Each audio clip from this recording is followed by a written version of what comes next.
Welcome to the University of Maryland, Baltimore Office of Accountability and Compliance's podcast, Empowered. I am pleased today to introduce Gisele Ferretto of the School of Social Work, where she serves as a clinical social work instructor, manager of training for field education training, and liaison coordinator for the Office of Field Education, and a School of Social Work alumni. Ms. Ferretto was named 2016 Social Worker of the Year by the National Association of Social Workers. She is also a continuing professional education instructor and consultant, and has taught and presented on ethics to national and local audiences. Thank you so much for joining us today. Very grateful to be here. Ms. Ferretto, I want to start with you have a nickname in the School of Social Work, the Ethics Guru.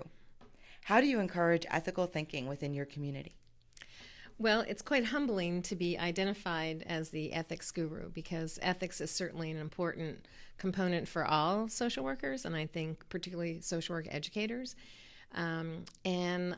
Probably the main function I think I serve in the faculty community is that I keep track of the changes in the National Association Code of Ethics, statutes that relate to confidentiality or service provision. And as I'm keeping up with them, I'm informing the faculty, informing students to make sure that we are current in this ever-changing, evolving context that we're working in. So I think that's amazing, especially as you apply that and going on to that. So what do you sort of see as the goal of professional education? Well, I would say the goal is really creating this professional lens, the social work lens, as opposed to your personal lens and how you view culture or behavior.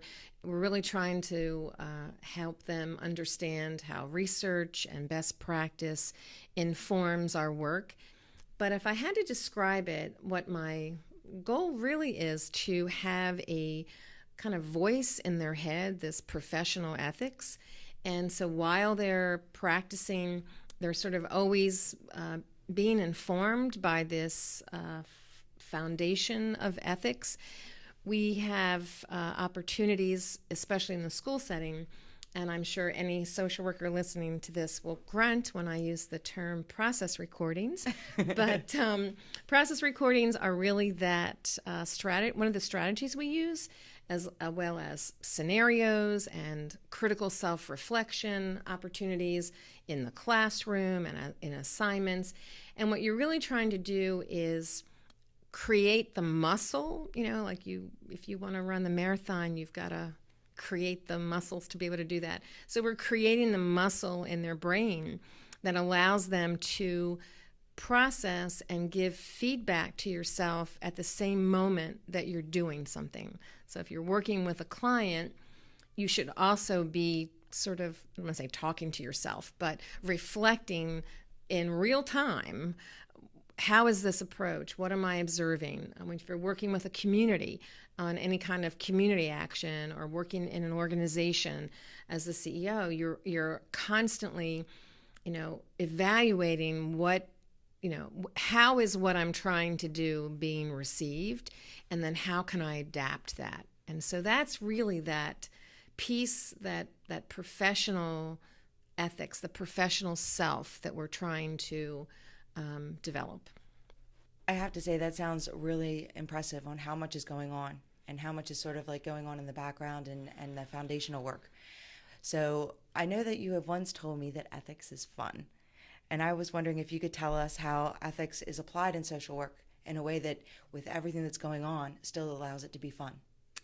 Well, yeah, I don't understand why people grunt when they have to do their 3-hour ethics CEUs, because it doesn't have to be. Really, when you think about the application of ethics, it's a very active dynamic. And so, as an example, confidentiality. Who really wants to look up the confidentiality law and take a chance at looking at Health General 4301? I mean, how, seemingly boring is that?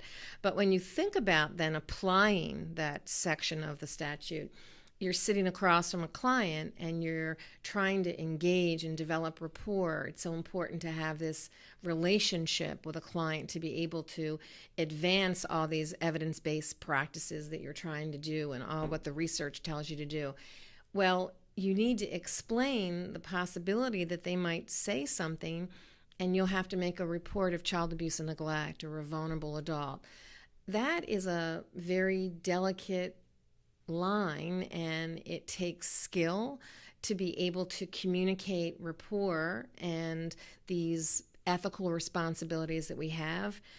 As a program manager, again, confidentiality, how boring is that? Well, you're responsible for people that you supervise and the physical, how are records locked and kept, and just, training volunteers and staff on the importance of the privacy of the information. So you're creating all those structures, the HR structures, the training that support, fulfilling this responsibility of confidentiality.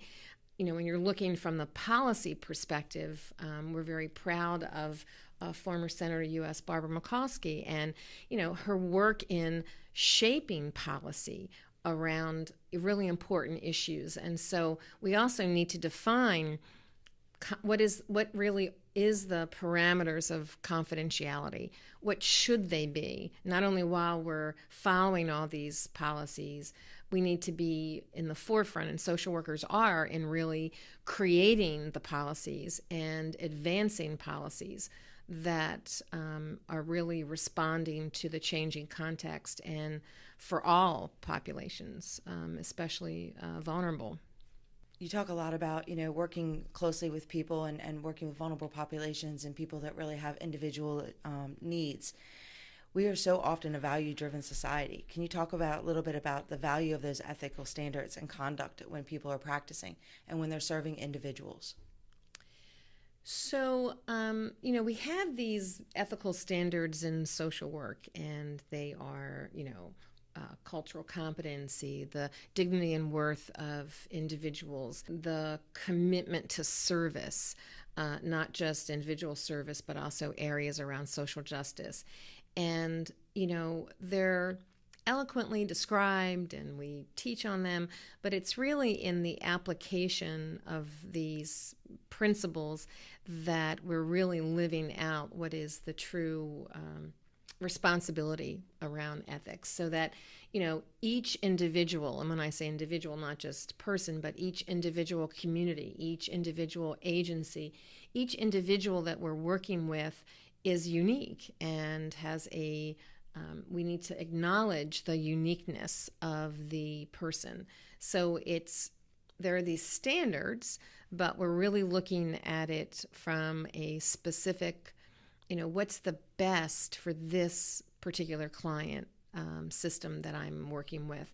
And again, it's that voice in their head that, yes, they know the concept, yes, they know the research, yes, they know the best practice, but how am I going to apply this to the particular situation and this individual in front of me? When I went to the School of Social Work, we talked about confidentiality, but we didn't have all this technology that we have today. And so, again, this foundation of these ethics will be, the foundation of our profession. They'll be with us in the future when there are even more creative ways. But now with teletherapy and, Facebook and all these other ways that people, have access to information, clients are looking up their social workers on social media before they meet with them. And, is it ethical for a social worker to look up their client? No. But, all this dynamic, these new questions that we have, we're still answering these questions from this critical self-reflection and professional self-reflection, on these issues as they relate to an ever-changing context. So I think we have the foundation of these ethics, but it's constantly moving. And so that's why I think that ethics are fun and active and engaging, because it's never this, simple yes or no. There's always a nuance when looking at the context, the individual. Even in those situations where you're following specific law, you're going to be doing that in a manner that is advancing the work that you're there to do. Given the broad scope of social work, how does ethics contribute to creating commonality? Well, this podcast is not long enough for me to actually identify all of the areas that social work is in. I'm going to try to say a few. We're in aging, we're in child welfare, we're in schools, we're in hospitals, corrections, private practice, policy practice, employee assistance programs. I mean, it's an infinite amount of practice areas that you'll find social workers in. And yet, in all of these practice areas, not just around diverse issues and diverse populations, but sometimes even in our methods of practice, from micro, meso, or macro, we have this one common foundation, and that is this commitment to the practice of ethics in all of these areas and all of these settings, and these concepts that keep us united in some way, that have these core values define what the profession is. So it doesn't matter what practice setting we're in. It really, I think, has a way of really kind of unifying us and defining what is social work practice as this strong core of ethical practice.